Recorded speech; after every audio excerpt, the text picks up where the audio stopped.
ಬೆಂಗಳೂರು ನಗರದಲ್ಲಿ road rose case ಮುಂದುವರೆದಿದೆ. ಬೇಗೂರು ಮುಖ್ಯ ರಸ್ತೆಯ ಯಲ್ಲೇನಹಳ್ಳಿ ಬಳಿ ಇದೆ ಒಂದರಂದು ಕಾರ್ ಡ್ರೈವರ್ಗೆ ಆಟೋ ಚಾಲಕ ಧಮಕಿ ಹಾಕಿದ್ದಾನೆ. ಆಟೋ ಚಾಲಕನಿಗೆ ಇಂಡಿಕೇಟರ್ ಆಫ್ ಮಾಡುವಂತೆ ಹೇಳಿದ್ದಕ್ಕೆ ಕಾರು ಚಾಲಕನಿಗೆ ಆವಾಜ್ ಹಾಕಿದ್ದಾನೆ. ಕಾರನ್ನ ಅಡ್ಡಗಟ್ಟಿ ನಿಂದಿಸಿದ ವಿಡಿಯೋ ನ್ಯೂಸ್ 18ಗೆ ಲಭ್ಯವಾಗಿದೆ. ಬೆಂಗಳೂರಿನಲ್ಲಿ ಡ್ರೋನ್ ಕ್ಯಾಮೆರಾ ಹೆಚ್ಚು ಬಳಕೆ ಮಾಡಲು ಸಂಚಾರಿ ಪೊಲೀಸರು ಮುಂದಾಗಿದ್ದಾರೆ. ಸಂಚಾರ ದಟ್ಟಣೆ ಬಗ್ಗೆ ಸಿಬ್ಬಂದಿ ಡ್ರೋನ್ ಕ್ಯಾಮೆರಾ ಕಾರ್ಯನಿರ್ವಹಣೆ ಮಾಡಲಿದೆ. ಕೇವಲ ಮೇಲ್ಸೇತುವೆಗಳ ಬಳಿ ಹಾಗೂ ಹೆಚ್ಚು ಸಂಚಾರ ದಟ್ಟಣೆ ಬಳಿ ಮಾತ್ರ ಬಳಕೆ ಮಾಡಲಾಗ್ತಾ ಇದೆ. ಇದೀಗ ನಗರದ ಸಂಚಾರ ದಟ್ಟಣೆಯ ಆಯ್ಕೆಯ ಠಾಣೆಗಳಲ್ಲಿ ಡ್ರೋನ್ ಕ್ಯಾಮೆರಾಗಳನ್ನು ಬಳಸಲು ಸಿದ್ಧತೆ ಮಾಡಿಕೊಳ್ಳಲಾಗ್ತಾ ಇದೆ. ವೈಟ್ಫೀಲ್ಡ್ ವಿಭಾಗ ಮತ್ತು ಏರ್ಪೋರ್ಟ್ ವಿಭಾಗದಲ್ಲಿ ಹೆಚ್ಚು ಬಳಕೆಗೆ ಒತ್ತು ನೀಡಲಾಗಿದೆ. ಅತಿ ಹೆಚ್ಚು ಸಂಚಾರ ದಟ್ಟಣೆ ಹೊಂದಿರುವ ನಗರಗಳ ಪೈಕಿ ಸಿಲಿಕಾನ್ ಸಿಟಿ ಬೆಂಗಳೂರು ವಿಶ್ವದಲ್ಲಿ 6ನೇ ಸ್ಥಾನ ಪಡೆದಿದ್ದು ದೇಶದಲ್ಲಿ ಮೊದಲ ಸ್ಥಾನ ಪಡೆದಿದೆ. ಖಾಸಗಿ ಸಂಸ್ಥೆಯೊಂದು ನಡೆಸಿರುವ ವಾರ್ಷಿಕ ಸಂಚಾರ ದಟ್ಟಣೆ ಸೂಚ್ಯಂಕ ಸರ್ವೆಯಲ್ಲಿ ಬೆಂಗಳೂರು ಟ್ರಾಫಿಕ್ ಸಮಸ್ಯೆ ಉಲ್ಲೇಖಿಸಲಾಗಿದೆ. ನಗರದಲ್ಲಿ ವಾಹನ ಸರಾಸರಿ ವೇಗ ಗಂಟೆಗೆ ಬರೀ 18 ಕಿಲೋಮೀಟರ್, ಇನ್ನು 10 ಕಿಲೋಮೀಟರ್ ಪ್ರಯಾಣಿಸಲು 28 ನಿಮಿಷ ಬೇಕೆಂದು ಈ ಸಮೀಕ್ಷೆಯಲ್ಲಿ ಹೇಳಲಾಗಿದೆ. ಬಡ್ಡಿರಹಿತ ಸಾಲ ಕೊಡಿಸುವುದಾಗಿ ಅಪರಿಚಿತರು ಮೊಬೈಲ್ಗೆ ಸಂದೇಶ ಕಳುಹಿಸಿ ಹಣ ಲೂಟಿ ಮಾಡಿದ್ದಾರೆ. ಬೆಂಗಳೂರಿನ ಕೋನಪ್ಪನ ಅಗ್ರಹಾರ ನಿವಾಸಿ ಮಧುಸೂದನ್ ಅನ್ನೋರು 5 ಲಕ್ಷ ಹಣ ಕಳೆದುಕೊಂಡಿದ್ದಾರೆ. ಸಾಲ ಪಡೆಯಲು ಪೇಸನ್ಸ್ ಎಂಬ ಆಪ್ ಇನ್ಸ್ಟಾಲ್ ಮಾಡಿಕೊಳ್ಳಲು ಮೊಬೈಲ್ಗೆ ಲಿಂಕ್ ಕಳುಹಿಸಿದ್ದಾರೆ. ಲಿಂಕ್ ಓಪನ್ ಮಾಡಿದ್ದಕ್ಕೆ ಖಾತೆಯಲ್ಲಿರೋ ಹಣವೇ ಮಾಯವಾಗಿದೆ. ಆಗ್ನೇಯ ವಿಭಾಗ ಸಿಇಎನ್ ಠಾಣೆಯಲ್ಲಿ ಪ್ರಕರಣ ದಾಖಲಾಗಿದೆ. ಕಳೆದ ಬಾರಿ ಮುಂಗಾರು ಕೈಕೊಟ್ಟಿರೋದ್ರಿಂದ ಈ ಬಾರಿ ಬೇಸಿಗೆ ಆರಂಭಕ್ಕೂ ಮುನ್ನವೇ ಬರ ಪರಿಸ್ಥಿತಿ ಎದುರಾಗಿದೆ. ಈ ನಡುವೆ ಫೆಬ್ರವರಿ ತಿಂಗಳಿನಲ್ಲಿಯೇ ಉಷ್ಣಾಂಶ ಗರಿಷ್ಠ ಹಂತ ತಲುಪುವ ಆತಂಕ ಎದುರಾಗಿದೆ. ನಾಳೆಯಿಂದ ಉಷ್ಣಾಂಶ ಗರಿಷ್ಠ ಮಟ್ಟಕ್ಕೆ ಏರಿಕೆ ಆಗಲಿದೆ ಅಂತ ಹವಾಮಾನ ಇಲಾಖೆ ತಿಳಿಸಿದೆ. ದಕ್ಷಿಣ ಕನ್ನಡ, ಉತ್ತರ ಕನ್ನಡ, ದಾವಣಗೆರೆ, ವಿಜಯನಗರ, ಬಳ್ಳಾರಿ ಹಾಗೂ ಚಾಮರಾಜನಗರದಲ್ಲಿ ಇಂದಿನಿಂದಲೇ ಉಷ್ಣಾಂಶ ಏರಿಕೆ ಆಗುವ ಸಾಧ್ಯತೆ ಇದೆ. ಶಿವಮೊಗ್ಗ ಜಿಲ್ಲೆ ತೀರ್ಥಹಳ್ಳಿಯಲ್ಲಿ ಯಾವುದೇ ದಾಖಲೆ ಇಲ್ಲದೆ ಗೂಡ್ಸ್ ವಾಹನದಲ್ಲಿ 3 ಹಸುಗಳನ್ನು ಸಾಗಿಸಲಾಗ್ತಾ ಇತ್ತು. ಈ ವೇಳೆ ಕುರುವಳ್ಳಿಯಲ್ಲಿ ಸ್ಥಳೀಯರು ಹಿಡಿದು ವಾಹನ ಸಮೇತ ಹಸುಗಳನ್ನು ಪೊಲೀಸರಿಗೆ ಒಪ್ಪಿಸಿದ್ದಾರೆ. ಶುಂಠಿಕಟ್ಟೆಯಿಂದ ಭದ್ರಾವತಿಗೆ ಹಸುವನ್ನ ಸಾಗಿಸಲಾಗ್ತಾ ಇತ್ತು ಎನ್ನಲಾಗಿದ್ದು, ಯಾವುದೇ ದಾಖಲಾತಿ ಇರದ ಕಾರಣ ವಶಕ್ಕೆ ಪಡೆಯಲಾಗಿದೆ. ಯಾವ ಕಾರಣಕ್ಕೆ ಹಸುವನ್ನ ಸಾಗಿಸಲಾಗ್ತಾ ಇತ್ತು ಅನ್ನೋದು ತಿಳಿದು ಬಂದಿಲ್ಲ. ಹಿಂದೂ ಪದದ ಬಗ್ಗೆ ಅವಹೇಳನಕಾರಿ ಹೇಳಿಕೆಯನ್ನ ನೀಡಿದ್ದ ಸತೀಶ್ ಜಾರಕಿಹೊಳಿ ವಿರುದ್ಧ ಕ್ರಿಮಿನಲ್ ಕೇಸ್ ದಾಖಲಿಸುವಂತೆ ಜನಪ್ರತಿನಿಧಿಗಳ ನ್ಯಾಯಾಲಯ ಆದೇಶ ಹೊರಡಿಸಿದೆ. ವಿಧಾನಸಭಾ ಚುನಾವಣೆಗೂ ಮುಂಚೆ 2022ರ ನವೆಂಬರ್ 6ರಂದು ಬೆಳಗಾವಿಯಲ್ಲಿ ನಡೆದ ಖಾಸಗಿ ಕಾರ್ಯಕ್ರಮವೊಂದರಲ್ಲಿ ಮಾತನಾಡಿದ ಸತೀಶ್ ಜಾರಕಿಹೊಳಿ ಅವರು ಹಿಂದೂ ಹಾಗೂ ಹಿಂದುತ್ವದ ಪದದ ಬಗ್ಗೆ ಮಾತನಾಡಿದರು. ಹಿಂದೂ ಎಂಬ ಪದ ಅಶ್ಲೀಲ, ಕೊಳಕು ಎಂಬ ಅರ್ಥ ನೀಡುತ್ತೆ. ಹಿಂದುತ್ವ ಅನ್ನೋದು ಪರ್ಷಿಯನ್ ಪದವಾಗಿದ್ದು ಅದಕ್ಕೂ ಭಾರತಕ್ಕೂ ಏನ್ ಸಂಬಂಧ ಅಂತ ಹೇಳಿದರು.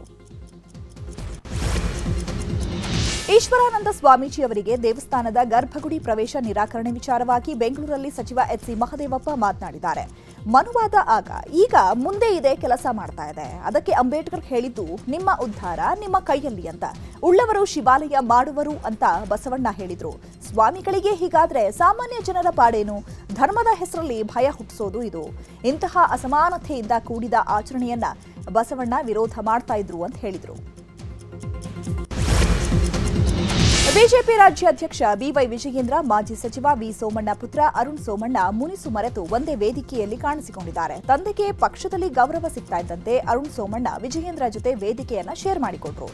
ಬೆಂಗಳೂರು ದಕ್ಷಿಣ ಜಿಲ್ಲಾಧ್ಯಕ್ಷರ ಪದಗ್ರಹಣ ಕಾರ್ಯಕ್ರಮದಲ್ಲಿ ವಿಜಯೇಂದ್ರ ಜೊತೆ ಅರುಣ್ ಸೋಮಣ್ಣ ಭಾಗಿಯಾಗಿದ್ದರು.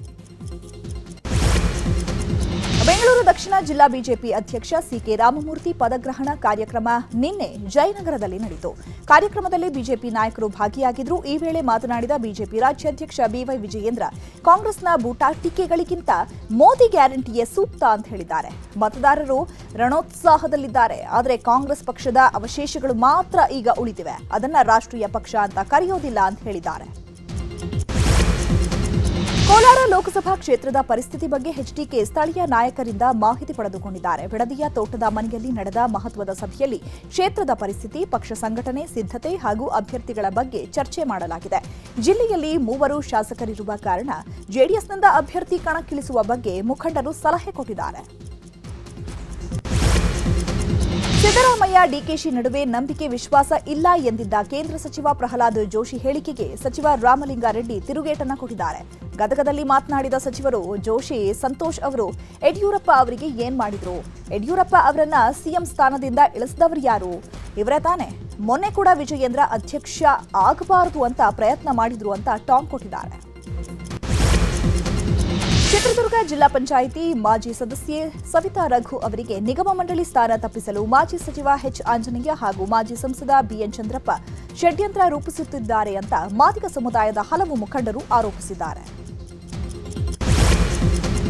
ವಿಜಯಪುರದಿಂದ ಹುಬ್ಬಳ್ಳಿಗೆ ಆಗಮಿಸಿದ್ದ ಡಿಸಿಎಂ ಡಿಕೆ ಶಿವಕುಮಾರ್ಗೆ ಭರ್ಜರಿ ಸ್ವಾಗತ ಕೋರಲಾಯಿತು. ಕಾಂಗ್ರೆಸ್ ಕಾರ್ಯಕರ್ತರು ಪಟಾಕಿ ಸಿಡಿಸಿ ಬೃಹದಾಕಾರದ ಹೂವಿನ ಮಾಲೆ ಹಾಕಿ ಡಿಕೆಶಿ ಪರ ಜಯ ಘೋಷ ಕೂಗಿ ಸ್ವಾಗತ ಕೋರಿದ್ರು. ಈ ವೇಳೆ 1 ಗಂಟೆಗೂ ಅಧಿಕ ಕಾಲ ಟ್ರಾಫಿಕ್ ಜಾಮ್ ಆಗಿದ್ರಿಂದ ಡಿಕೆಶಿ ಫುಲ್ ಗರಂ ಆದರು. ಅಲ್ಲದೆ ಹೆದ್ದಾರಿ ರಸ್ತೆಯಲ್ಲಿ ಪಟಾಕಿ ಹಾರಿಸಿದ್ದಕ್ಕೂ ಡಿಕೆಶಿ ಫುಲ್ ಗರಂ ಆಗಿ ಕಾಂಗ್ರೆಸ್ ಕಾರ್ಯಕರ್ತರನ್ನ ತರಾಟೆಗೆ ತೆಗೆದುಕೊಂಡರು. ಕೇಂದ್ರದಿಂದ ರಾಜ್ಯಕ್ಕಾಗುತ್ತಿರುವ ಅನ್ಯಾಯದ ಬಗ್ಗೆ ಸಂಸದ ಡಿಕೆ ಸುರೇಶ್ ರವರ ಹೇಳಿಕೆ ವಿವಾದ ರಾಷ್ಟ್ರ ಮಟ್ಟದಲ್ಲಿ ಚರ್ಚೆ ನಡೀತಾ ಇದೆ. ರಾಜಕೀಯಕ್ಕೆ ಬಳಸಿಕೊಳ್ಳಲು ಮುಂದಾಗಿರುವ ಬಿಜೆಪಿಗೆ ಮರ್ಮಾಘಾತ ನೀಡಲು ದೆಹಲಿಯಲ್ಲಿ ಪ್ರತಿಭಟನೆ ನಡೆಸಲು ಕಾಂಗ್ರೆಸ್ ಸಜ್ಜಾಗಿದೆ. ಕೇಂದ್ರದ ಮಲತಾಯಿ ಧೋರಣೆಯಿಂದ ಕಳೆದ 5 ವರ್ಷಗಳಲ್ಲಿ ರಾಜ್ಯಕ್ಕೆ 62,000 ಕೋಟಿ ಹಣ ನಷ್ಟವಾಗಿದೆ ಅಂತ ಆರೋಪಿಸಿದ್ದಾರೆ. ಕಾಂಗ್ರೆಸ್ ದೆಹಲಿಯಲ್ಲಿ ಪ್ರತಿಭಟನೆ ನಡೆಸಿದ್ರೆ ಕೌಂಟರ್ ಆಗಿ ಬೆಂಗಳೂರಿನಲ್ಲಿ ಅದೇ ದಿನ ಬಿಜೆಪಿ ಪ್ರತಿಭಟನೆಯನ್ನ ಹಮ್ಮಿಕೊಂಡಿದೆ. ಫೆಬ್ರವರಿ 7ರಂದು ವಿಧಾನಸೌಧದ ಗಾಂಧಿ ಪ್ರತಿಮೆ ಮುಂದೆ ಪ್ರತಿಭಟನೆ ಆಯೋಜಿಸಿದೆ. ಈ ಪ್ರತಿಭಟನೆಯಲ್ಲಿ ಶಾಸಕರು, ವಿಧಾನ ಪರಿಷತ್ ಸದಸ್ಯರು ಭಾಗಿಯಾಗಲಿದ್ದಾರೆ.